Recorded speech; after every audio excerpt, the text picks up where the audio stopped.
Hello, everyone, and welcome to Booming Encore's Tweet Talk. This is where we talk about some of the topics that have been trending over the past week and share our opinions and perspectives. My name is Susan Williams, and I'm the founder of Booming Encore, and today I'm delighted to be joined again by Mike Drak. Mike is the author of Victory Lap Retirement.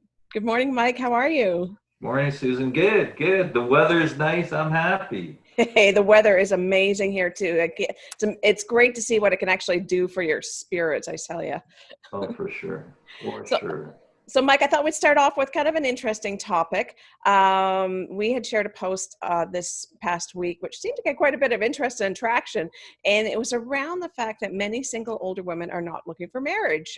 Interestingly, there is the number of divorced or separated seniors living alone has actually tripled from 1981 to 2016.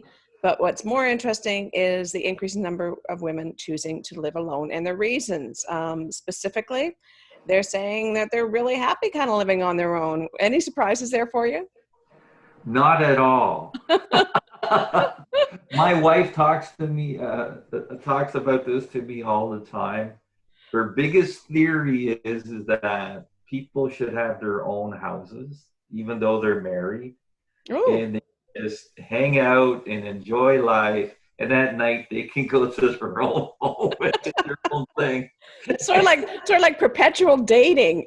Exactly, because she says, once you get married, things change, and I have to laugh when she says it. But some of the things are true because, to be honest, guys aren't very good at retirement and things like that, and they really depend on their other half, their partner, for support.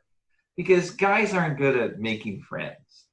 Guys aren't good at, trying to figure out a new hobby or things like that. So they really depend on their partners for support, for, coming up with plans, what they're going to do that day and whether they're going to do with the family and things like that. And it all falls to the partner, and, plus, we have a way of trying to get away from doing our fair share of chores and things like that too. It's just, in our nature, I guess. I don't know, but it gets us in trouble a lot. Well, what I find is really surprising is the number of men that are surprised by this, because I think single men, may have been raised, especially the older generation, where a woman went from her father's home to her husband's home, and that was sort of Right. the expectation. And now these expectations have shifted, and the women are saying, no. And actually, the title of the article that we had published was "Been there, done that, don't want to do it again." And I don't blame them. I don't either. I mean, really, who wants to pick up all those domestic responsibilities again for a grown man? And Oh, yeah. kids are gone, and now's the time. And I think this is where, we're seeing a lot of women really embrace aging. And I think in some ways, it's also a bit of a small victory in that women are now becoming more independent financially. So they're not as dependent on, necessarily a man for their financial freedom, as you will often call it. And I think, that is a good sign. So, there's another post that we'd actually shared on this topic, and it was "Welcome to your power years, ladies." So a lot of women are, they're going back to school. They're starting businesses. Oh, yeah. They're volunteering. They're doing so many things that I think that they've kind of put to the side, given the previous responsibilities they had as a wife and mother, and now they're actually embracing it. And I think that's a great thing. So, Mike, the next topic I thought would be right up your alley, given your financial background. There was an article published in USA Today this past week where 34% of seniors are spending more in retirement than expected. Specifically, healthcare, housing, and entertainment and leisure were the culprits. What are your thoughts on this? Like, is there something that we should be doing that we're maybe not doing as it relates to planning for our expenses in retirement? Well, I think the big problem and concern is that they're not preparing properly for retirement. So they're not doing their homework. They don't know what their number is, like how much annual retirement income they need to fund their lifestyle. And in many cases, they don't even know what that lifestyle is.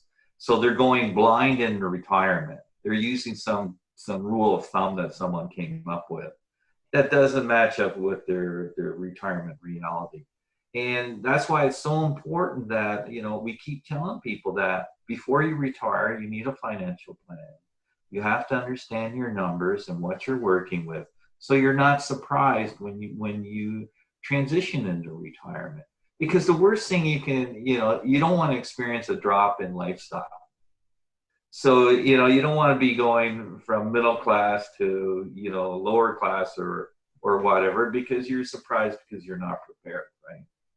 So, yeah, our job is to open people's eyes and say, okay, let's take a real good look at what your reality is, and let's see what it's going to turn into after you retire. Yeah, But and I think that lack of preparation. I think also the healthcare, because I remember reading some research at one point, which basically said that older people think that they're actually healthier than they really are. And so they're really underestimating what those expenses could be, especially when it comes to healthcare. And like you said, if we just use some sort of general rule of thumb rather than actually doing the work and saying, what do we want to do? How do we want to live? What are our expectations? And then actually doing a budget. I know everybody hates that word, but But really though. I'm You sorry? can't get away from it. You have to do it. That's the only way that you'll know exactly what's going to happen and how it's going to feel, right? If you don't Yeah. do a budget, and you only have to do one, Yep. but you have to do it so you know the number, right? Without knowing the number, you're blind, and that's when problems pop up, right?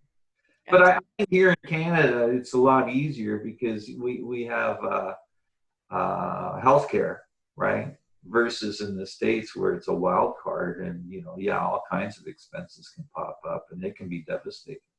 Yeah. Yeah, for sure. Okay, and we also mentioned at the beginning of this session that the weather has changed. So, it's time to plant a garden. There's so many reasons, and especially with COVID-19, I think it made it obvious that, having access to vegetables in your backyard would definitely make a difference. Plus, they're organic and they're good for your health. Do you guys plant a garden? No, but my father-in-law does. He has a huge garden. He's Italian descent, and that's what they do. And it's thank God he does it. But reading that article was interesting because it's kind of pointed out the importance of being self-sufficient, right? Mm-hmm. And self-sufficient, I always think financially, but it's so much more than that. Like being self-sufficient, growing your own vegetables, not being dependent on other people for that source. And it's a good thing. Plus, it's a hobby for many people. They love doing it, so it gives them it bumps up their well-being and things like that. So it's a win-win. But that's what you want to be, is self-sufficient these days, right? Yeah, and I think you can burn something like 300 calories or an hour in gardening. So there you go. No, a lot more, I think. I think it's okay. But that was our thoughts for this week. I did want to close on something. I did attend a webinar this past week by Andrew Scott, who's a professor and the author of the book 100-Year Life. And he was specifically talking about COVID-19 and the aging society on longevity. And he happened to close with this final thought. And I think this is probably a good thing to kind of live by. And so he said, for individuals, investing in your health is your best life insurance, and investing in your skills, your best longevity insurance. Sure. No, I totally agree with that. Yeah. So on that thought, we'll close it out. Thanks so much for your time, Mike. Always appreciated. Okay. Take care, Susan. We'll talk again. Okay. Take care. Bye for now, everyone. Hope you found this information interesting. Helps you live your best booming Encore. See you again soon.